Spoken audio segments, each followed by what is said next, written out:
All right.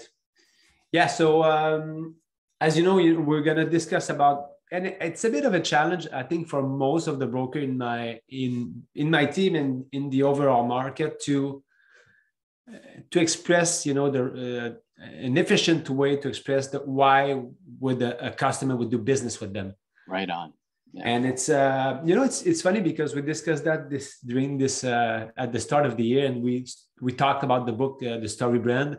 Yeah. My Story Brand, and it's something that I had to think and ponder for a long time before I found out what was my unique selling proposition. So, and that's the topic of the day, talking about unique selling proposition. What's differentiate me from other agents, and what's the benefit for clients to do business with me? So, I want to understand your process behind it. When an agent comes to you to know, how should I deliver something strong and to a client, like in a minimal amount of time? Right on. So one thing that you had mentioned before was building a strong value proposition. And you said, why is it important? And a couple of things, but it's important. Yes, we do it so that we can win the client over. There's no question. But the other thing we also do is we showcase how professional we are. And it also creates confidence with the agent, because they sort of have now created their story. They figured out why they are so good. They figured out how they can provide value to a client, as opposed to if they've never rehearsed it, then they just sort of, sometimes we use the word wing it. They just wing it and hope that they get the listing. So what we want to do is we want to differentiate ourselves, right? And so if we have all those things together, we create confidence, differentiate ourselves, we showcase ourselves being professional, we understand our value, and also at the same time, we're less likely to reduce our commission because we know we are a very strong agent. So that's some of the things that, why we need to create it. And one thing I wanted to mention is sometimes us as agents, David, we might say something and the client, the public, takes it the wrong way. And sometimes we might say, oh yeah, I sell a lot of homes, right? And so broker to broker, we say, wow, you must be good. You sell a lot of homes. Broker to client, they think, oh, you're just in it for a quick sale. Oh, you make too much money, right? So these are things we have to be very careful of. If we don't say it quite right, it could come out and the wrong way. It could come across the wrong way. So what you want to do is create a value proposition. And in that, one of our value propositions that we do recommend, one thing I always say is when you're starting to do a value proposition is you should watch an infomercial. Infomercials are the best at creating value propositions. So if you watch it late night or whatever, the vacuum cleaner, they tell you all the benefits, all the features. It has the extended arm so that you can do the curtains, right? These vacuum cleaners that extended arms, and they can do the curtains. But what you want to pay attention to, and I seriously recommend it to all the brokers that want to create a value prop, they always follow it up with an audible benefit. So the feature is the arm extends on the vacuum cleaner. The benefit is so you don't fall off a ladder. The benefit is you don't hurt your back. So if you don't have the benefit, it loses something in the translation. So that is very key. Yeah, it's very interesting because, to the point, sometimes we have a value prop, but there's no direct benefit for the client, so you need to understand specifically what's in it for me as a client. Yeah, exactly. So one thing that I always start off with when we're training our brokers on creating their value prop is what you should do is create, what are the 10 features that you do? So you might say, oh, I market the property. I do social media. Those are features. I put up an open house sign. I put up for sale signs. That's a feature. So what we lose sight of is what's the benefit. And when you're creating a value prop, David, you want to always answer the question, so what?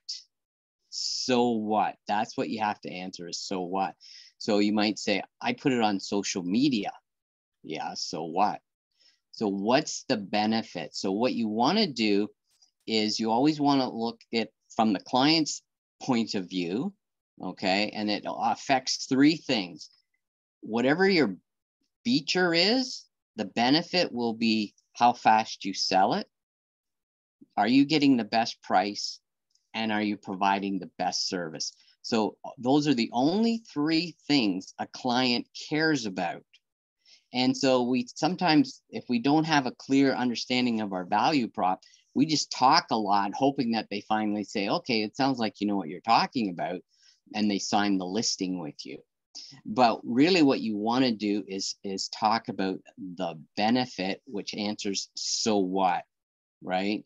So if you think about it, you know how I said we do social media, and the client is saying, yeah, so what? Well, think of it. What would be the benefit of having social media? We expose it to thousands and thousands of potential buyers. Yeah, so what? We expose it to those buyers faster than anyone else. Yeah, so what? So therefore, we get more people through your home. As a result, more people through your home will create a sale faster. So that's what you have to drill it down, keep going, practice, have a broker friend, colleague to always be testing you with, so what? And you'll come down with the right answer. It works really well. And at the same time, you understand why you offer what you offer. And it becomes your elevator speech, and it creates better confidence. Yeah, and talking about the elevator speech, there's always a point, when you say just enough or too much, So where would you stand? Does it take like how many? What type of discussion you have? Is it like a 30-second conversation that this is who I am, this is what I do, this is the benefit for you, or how do you see that? So if you're in a conversation, just like having coffee with somebody, that is more of a 30-second conversation. That is your elevator speech. If you're in front of the seller trying to expose them and get their listing, that is 10 points, which could be anywhere from 20 to 40 minutes. Now, saying that, the reason why I say, you want to create a 10-point features benefit list, and you want to create 10 because some sellers will hone in on certain things. Do you market my property, right? Do you provide good service? Because the last broker I listed with never called me. So when we find these things out, we are able to go into our toolbox and say, oh yeah, no, I follow up with you weekly, right? And remember, that's the feature. I follow up with you weekly. What's the benefit? The benefit is that I keep you informed all the time. So you have a peace of mind knowing that your home is going to get sold in a quick amount of time. So that's what we do. So we always want to have about 10 to 12 features so that in case the client hones in on 2 or 3 of them. That's normally what we see is a client will hone in on 2 or 3 of the features. So that way you've got yourself covered.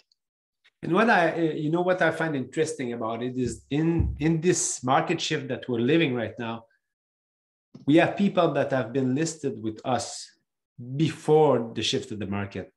So now we're falling to this market. And if you know what you stand for, your value proposition, if people are coming back on you asking about what type of marketing did you do? What did you do to advertise my property? And you know that it's in your value prop, you know what you're offering. This market right now, as I said, it's always 2 things. If you don't sell, most of the time in any type of market, it's going to be the price or either the condition of the property, right? Right. And if you keep lowering the price, at some point, you're going to reach a threshold when people are willing to buy it. But to have those tough conversations, you have to always come back to that value prop that you show them when you list the property with them. Because at the end of the day, the question that will have to be addressed is, I did this, this is the benefit you got. Now, what are you willing to do as a seller now to cause this property to sell at this point? Right on. That is so true. And so think of all the things that you just said, David. You have it, you understand the whole process. So you come across as being super confident. Now, if they've dealt with you before, you've probably answered the question of best service, right? Right. And so therefore it comes down to the market is maybe potentially going through a change. So are you going to get me the best price in this market? And so that's where you're going to show the feature of how you're going to do that.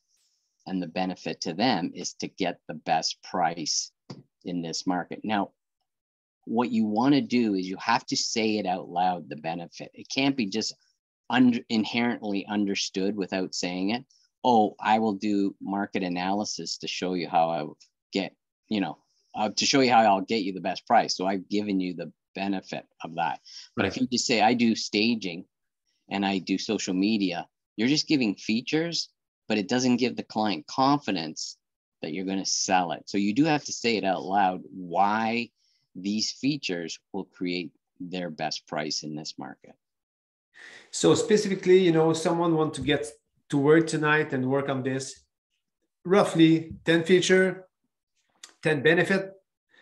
And then you said that there's 3 questions that need to be addressed, right? Well, normally what happens is when you do those items, the client will want to will pick out 2 or 3 that really resonate with them. So you can't just hang your hat on 1 or 2 features that you offer. You got to make sure it's diverse so that they may focus on certain things, but they will always address those 3 items: best price, fast sale, best service. Those 3. Absolutely. Yeah. Cool. One question before we finish this. I want to pick your brain on, according to you, what's coming in this 2023 market right now? So 220, how we're getting all of our clients set up with is whatever sort of you've seen since August till now. So August of 2022 till now, November 2022. We believe the market is going to be much like that for 2023. So because think of it, the interest rate traditionally, when the interest rates go up, right, prices tend to go down. And, people start to get skittish and there's lower inventory, et cetera. So far, the interest rates have been going up. They just went up last week, another 0.5 point. Now, the government, Bank of Canada, has indicated that they plan on increasing the interest rates all the way to about April. So if, for example, they increase them all the way till April, I can't see the market doing much different than what it's doing now. So whatever you see in your marketplace, every market's a little different, but whatever's been happening since about July, August of this year till now, that's probably what you're going to see for 2023. The days of, the market was going up 5% a month, just before this, those days are gone for a while. And I think what's happened is it's coming back to more of a normal market, but it'll probably be flat to potentially maybe go down if the interest rates keep going up. But if the interest rates tend to stop, many people say that there may be a little boost in the market and it may turn the market around, prices go up, activity will speed up because everyone will think that, hey, the market, market's in good shape, right? So that's what we're recommending. Yeah, I think the good news about that type of market is, if you have the capacity to double down on marketing and, take some market share, it's a great opportunity at this point. And if you work specifically with buyers and you prepare them correctly, there's some fantastic purchase to be made, Yeah, so that's the thing to keep in mind too. Like there's some great values out there, and if the buyer is ready to buy, they're probably better to buy sooner rather than later, right? Because the prices aren't coming down anymore as fast as the interest rates are going up. So as soon as you can afford something, you should be buying because the prices aren't going down. There was a while in June, July, where the market was coming down equally or faster than the interest rates were going up, but not now. The interest rates are going up faster than meaning your buying power is going down, right? So if you can buy something and you like it, you should probably pull the trigger. Yeah, it's funny because, we did the opposite of what people are investing in the stock market right now. Mm-hmm. People were buying where like the real estate was on top, and now real estate is going down and people are staying on the sideline, when it's still an opportunity to buy and, benefit from this in 5, 7, 8 years, Yeah, exactly. And think of how much they've potentially come down since March, David. Like, think of it. You are now currently buying something that's on sale. And, you've already made gains just by purchasing something today, like as compared to last March. So, think of that as the win. And the other thing is, you want to figure out your broker should always be asking the question to both buyer and seller, why you want to move, right? Because most people want to move to get on with their life. They want to move closer to their parents. They want to move closer to a school. They want a bigger house. Very seldom, it's nice that they can get a good deal. There's no question, and they can make some money on it. But their number one reason traditionally is they're moving for a reason, and we shouldn't lose sight of that. And too often we do as brokers, we lose sight of that, we get caught up in the moment. Yeah, and it's funny. I was writing down this morning a video that I want to do about that, and if you are a seller that wants to sell because your motivation is a 10 out of 10, and you have a specific project, pull the trigger, because no matter what, if you sell and you want to buy, things will adjust. You're going to sell lower, you're going to buy lower, right? Right on. Common sense, right? So, but at the end of the day, we still see people or broker taking broker agreement where people are only on the market to do an home run. Mm. And what we see right now is the reason why we have more inventory right now is that a lot of these people are going on the market to prices that are way too high. They're building inventory, and at the end of the day, it's not good. They're just putting things on the shelf. And consumers say, wow, there's so many houses, they don't sell. But if you list correctly, they will sell in the specific amount of time that need to be sold in a balanced market, right? Yeah, if the two things on that was a great point, David.